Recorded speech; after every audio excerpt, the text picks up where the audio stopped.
अंजली दमानिया या एक अत्यंत चांगलं कार्यकर्ते आंदोलक आहेत. त्यांनी महाराष्ट्रातली अनेक भ्रष्टाचाराची प्रकरणं उघडकीस आणण्याचा प्रयत्न केले. त्यांच्या जीवाला धोका आहे.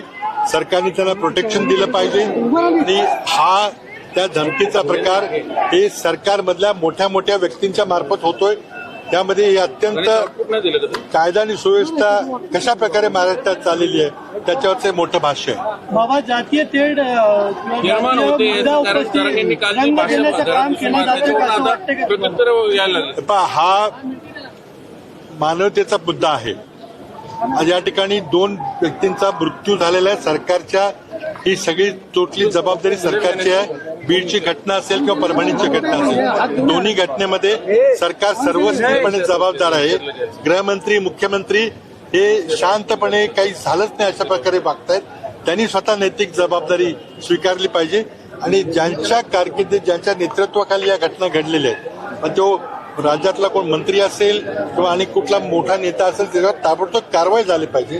असं झालं तर महाराष्ट्रात मुळातच गुंतवणूक येत नाही आणि रोजगारीचा प्रचंड बेरोजगारीचा प्रश्न निर्माण झालेला आहे.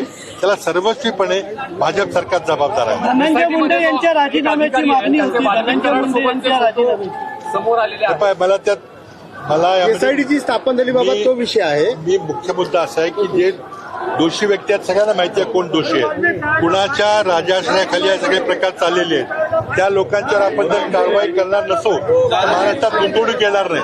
मी आज बेरोजगार युवकांच्या वतीने बोलतोय की महाराष्ट्रात गुंतवणूक आली पाहिजे, रोजगार निर्माण झाले पाहिजेत, लोकांना हाताला काम मिळालं पाहिजे. पण अशा प्रकारे जर कायदा सुव्यवस्थेची परिस्थिती असेल, अशा प्रकारे खंडणीखोरांना राजाश्रय मिळत असेल तरी सर्वस्वी सरकारची जबाबदारी आहे.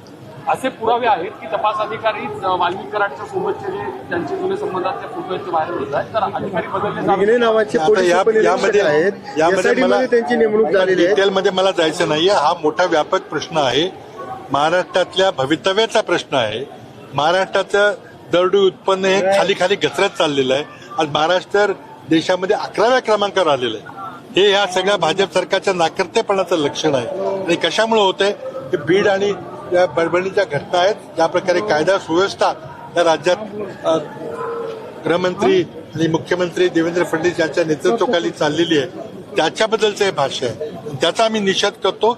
आणि फडणवीस सरकारमध्ये जे कोणती उच्च पदस्थ असतील त्यांना ताबडतोब दोषी म्हणून त्यांच्यावर कारवाई झाली पाहिजे अशी मागणी करतो. बाबा, परळी पॅटर्नची सातत्याने चर्चा होती. आपण मुख्यमंत्री देखील होता. खरंच परळी पॅटर्न बीडमध्ये राबवला जात होता का, जातोय का, असं वाटतंय का? हे सगळं जग जाहीर आहे काय चाललंय त्या ठिकाणी बीडमध्ये काय चाललंय. सगळे तुम्ही पत्रकारांनी इतक्या मोठ्या प्रमाणात हे सगळं आता या ठिकाणी जे जबाबदार आहे त्या सगळ्या प्रकाराला त्यांना जर राजकीय हेतू करता जर राजाश्रय देऊन त्यांना वाचवलं गेलं तर महाराष्ट्राची जनता शांत बसणार नाही.